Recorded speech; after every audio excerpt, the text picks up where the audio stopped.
Bismillahirrahmanirrahim. Assalamualaikum warahmatullahi wabarakatuh.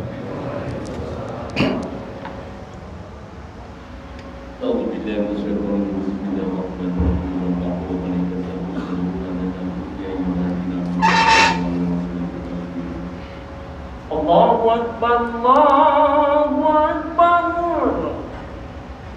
Allahu Akbar, Allahu Akbar.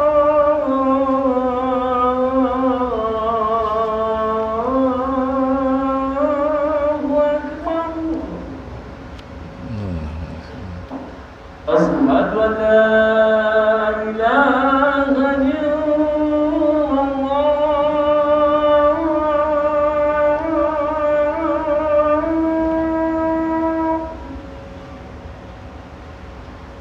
Asyhadu an la ilaha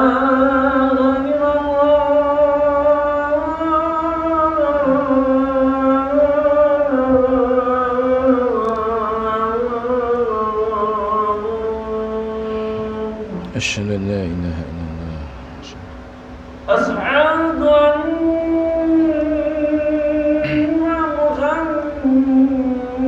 محمد رسول الله.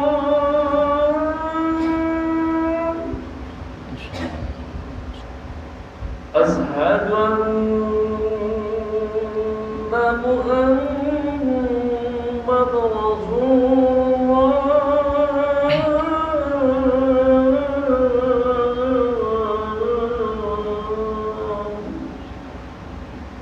حي على الصلاة.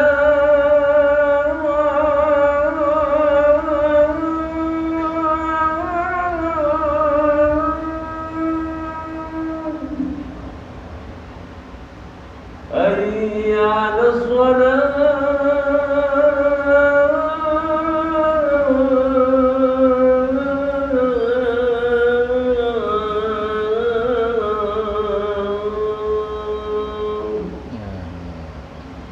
حي على الفلاح.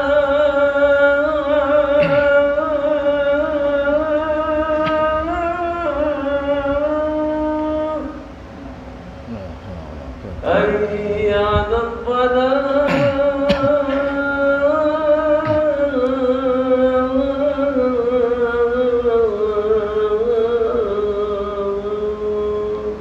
La haula wa la quwwata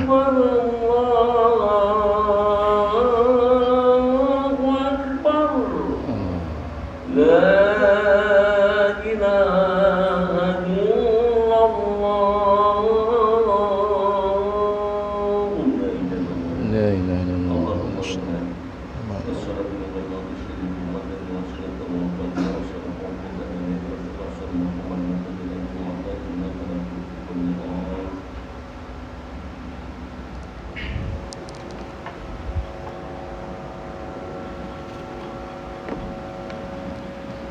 Alhamdulillahilladzi arsala rasulahu bil huda wa dinil haqq liyuzhirahu 'ala dini kullihi wa kafa billahi shahida.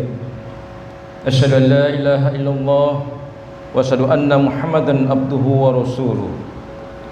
Allahumma shalli wa sallim 'alaihi wa ala alihi wa ashabi ajma'in. Amma ba'd.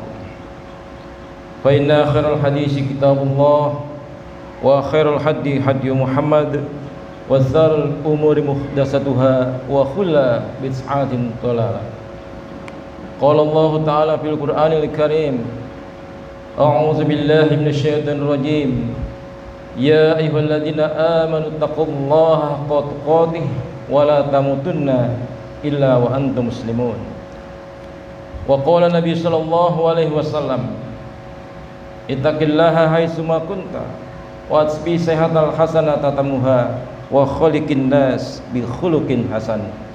Shadaqallahul azim wa shadaqa Rasulullah sallallahu alaihi wasallam.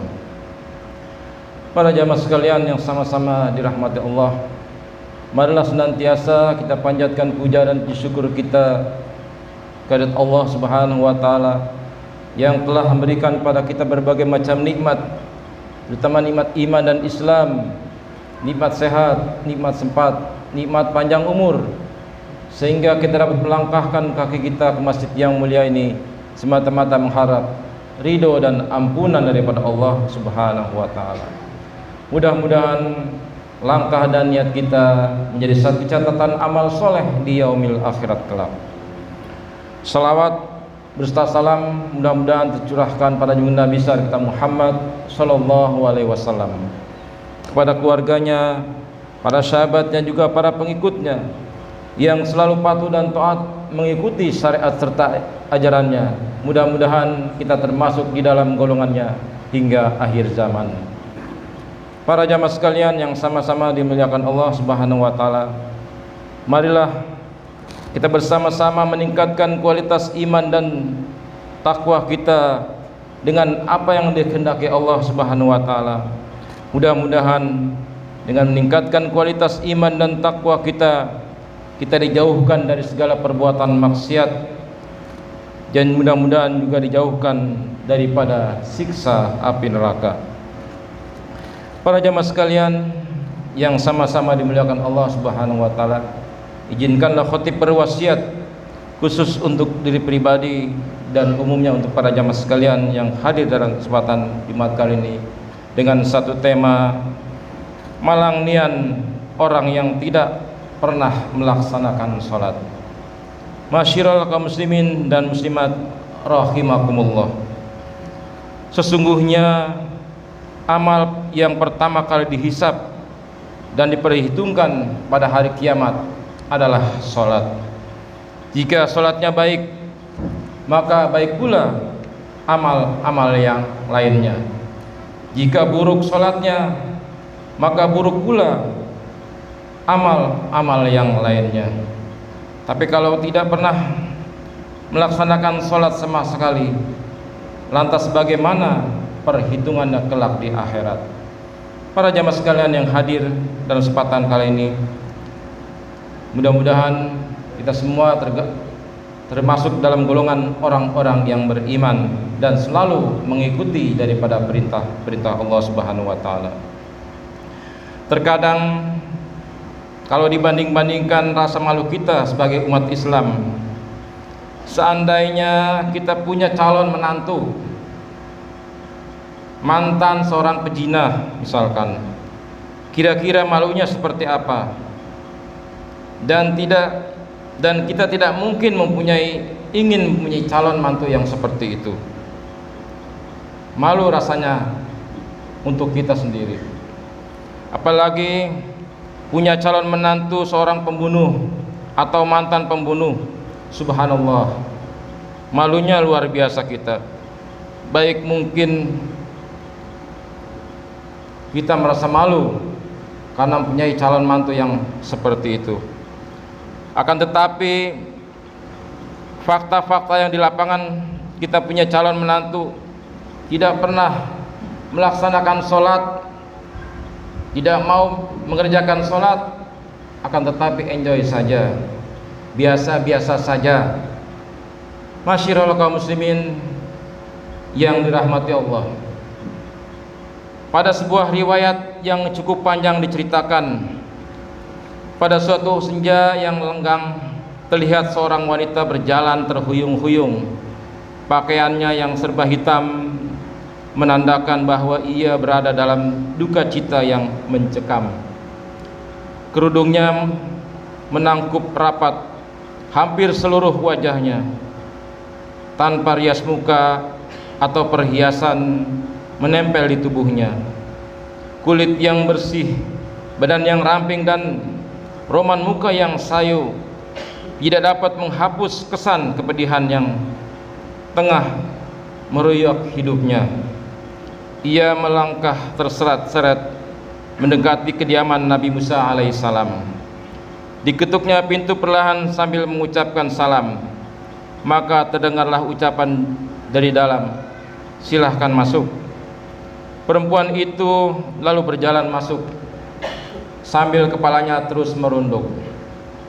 Air matanya berderai tatkala ia berkata, "Wahai Nabi Allah, tolonglah saya, doakan saya agar Allah berkenan mengampuni dosa keji saya.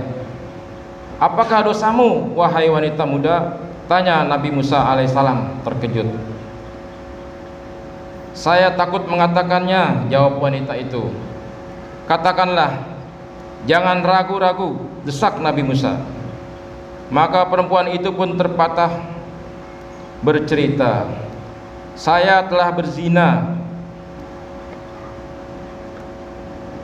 Kepala Nabi Musa terangkat, hatinya tersentak. Perempuan itu meneruskan ceritanya. Dari perzinahan itu pun saya pun hamil.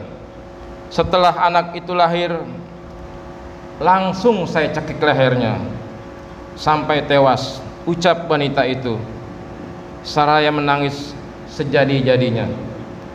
Akan tetapi Nabi Musa berapi-api matanya. Dengan muka berang ia menghardik, perempuan bejat, nyahlah engkau dari sini agar siksa Allah tidak jatuh ke dalam rumahku karena perbuatanmu. Pergi, teriak Nabi Musa sambil memalingkan mata karena jijik mendengar perkataan tersebut.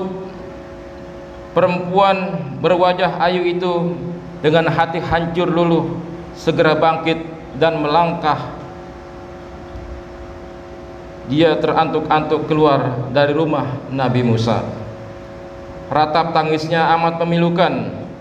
Ia tak tahu harus kemana lagi ia mengadu. Bahkan ia tak mau dibawa kemana lagi kakinya. Bila seorang nabi saja sudah menolaknya, bagaimana pula manusia yang lainnya bakal menolaknya pula. Terbayang olehnya betapa besar dosanya, betapa jahat perbuatannya. Ia tidak tahu bagaimana sepeninggalnya nanti. Para jamaah sekalian sama-sama dimuliakan Allah Subhanahu wa taala. Ketika sepeninggal wanita tersebut, datanglah malaikat Jibril pun mendatangi Nabi Musa alaihissalam. Sang Ruhul Amin Jibril lalu bertanya, mengapa engkau menolak seorang wanita yang hendak bertobat dari dosanya? Tidakkah kau tahu dosa yang paling besar daripadanya? Nabi Musa terperanjat. Dosa apakah itu yang lebih besar dari kekejian wanita pezina dan pembunuh itu? Tanya Nabi Musa pada Jibril dengan penuh rasa ingin tahu. Betulkah ada dosa yang paling besar daripada perbuatan yang nista itu? Lanjutnya, jawab Jibril, ada. Jawab Jibril dengan tegas, dosa apakah itu? Tanya Nabi Musa kian penasaran. Orang yang meninggalkan sholat, orang yang meninggalkan sholat dengan sengaja dan tanpa menyesal, orang itu dosanya lebih besar daripada 1000 kali berzina, jelas Jibril. Hadirin sidang Jumat rahimakumullah. Mendengar penjelasan tersebut, Nabi Musa kemudian memanggil wanita tadi untuk menghadap kembali kepadanya. Ia mengangkat tangannya dengan khusyuk untuk memohonkan ampun kepada Allah bagi perempuan tersebut. Nabi Musa menyadari orang yang meninggalkan sholat dengan sengaja dan tanpa penyesalan sama saya dengan berpendapat bahwa sholat itu tidak wajib dan tidak perlu atas dirinya. Berarti ia seakan-akan menganggap remeh perintah Allah Subhanahu wa ta'ala. Bahkan seolah-olah menganggap Allah tidak punya hak untuk mengatur dan memerintah hambanya. Sedangkan orang yang bertobat dan menyesali dosanya dengan sesungguh-sungguhnya berarti masih mempunyai iman di dadanya dan yakin bahwa Allah itu berada di jalan ketaatan kepadanya. Itulah sebabnya Allah pasti mau menerimanya. Masya Allah, ternyata dosa yang meninggalkan sholat dengan sengaja tanpa ada uzur, tanpa ada rasa penyesalan, itu lebih besar dosanya daripada berzina dan membunuh. para jamaah sekalian yang sama-sama dimuliakan Allah Subhanahu wa taala. Maka marilah kita bisa menjaga salat kita. Karena salat yang terpenting dalam kehidupan kita. Dari awal saya sudah nyatakan bahwa pertama kali dihisab di hari kiamat adalah salat kita. Amal-amal kita mengikuti. Kalau salat kita baik, maka amalan-amalan kita yang lain akan ikut baik. Akan tetapi kalau sholat kita buruk, sholat kita asal-asalan tanpa sesuai dengan perintah Allah dan Rasulnya, maka sholat kita akan sia-sia. Para jamaah sekalian yang sama-sama dimuliakan Allah Subhanahu wa taala, demikianlah khutbah singkat yang dapat kami sampaikan dalam kesempatan Jumat kali ini. Kurang lebihnya saya mohon maaf. Barakallahu wa lakum bil Qur'anil azim wa nafa'ani wa iyyakum bima fihi minal ayati wa dzikril hakim wa taqabbala minni min tilawatihi innahu was-samiul alim. Aqulu qouli hadza fastaghfiru innahu wal ghafurur rahim.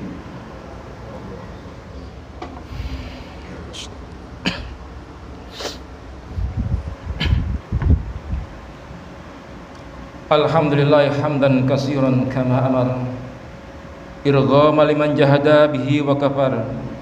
Asyhadu an la ilaha illallah wahdahu la syarikalah wa asyhadu anna Muhammadan abduhu wa rasuluh. Fa ya ibadallah ittaqullaha faqad fazal muttaqun. Faqala azza min qail innallaha wa malaikatahu yusholluna 'alan nabi ya ayyuhalladzina amanu shallu 'alaihi wa sallimu taslima. Allahumma shalli 'ala Muhammad wa 'ala ali Muhammad kama shallaita 'ala Ibrahim wa 'ala ali Ibrahim wa barik 'ala Muhammad wa 'ala ali Muhammad kama barakta 'ala Ibrahim wa 'ala ali Ibrahim innaka Hamidum Majid. Allahumma ighfir lil muslimina wal muslimat wal mu'minina wal mu'minat al ahya'i minhum wal amwat innaka sami'un qaribun mujibud da'wat ya qadiyal hajat. Rabbana la tuzigh qulubana ba'da idh hadaitana wa hab lana min ladunka rahmah innaka antal wahhab. Rabbana atina min ladunka rahmah wa hayyi lana min amrina rasyada. Rabbana la zalamna anfusana wa illam taghfir wa tarhamna lanakunanna minal khasirin. Rabbana hab lana min azwajina wa dzurriyyatina qurrata a'yun waj'alna lil muttaqina imama. Rabbana ighfir lana dzunubana wa liwalidina warhamhuma kama rabbayana shighara. Rabbana atina fid dunya hasanah wa fil akhirati hasanah wa qina azabannar. Ibadallah innallaha ya'murukum bil adli wal ihsan wa ita'i dzil qurba wa yanha 'anil fahsya'i wal munkari wal baghi ya'idukum la'allakum tadhakkarun. Fazkurullaha yazkurkum was'alu min fadlihi yu'tikum wa la dzikrullahi akbar. Aqimis shalah. Allahu akbar.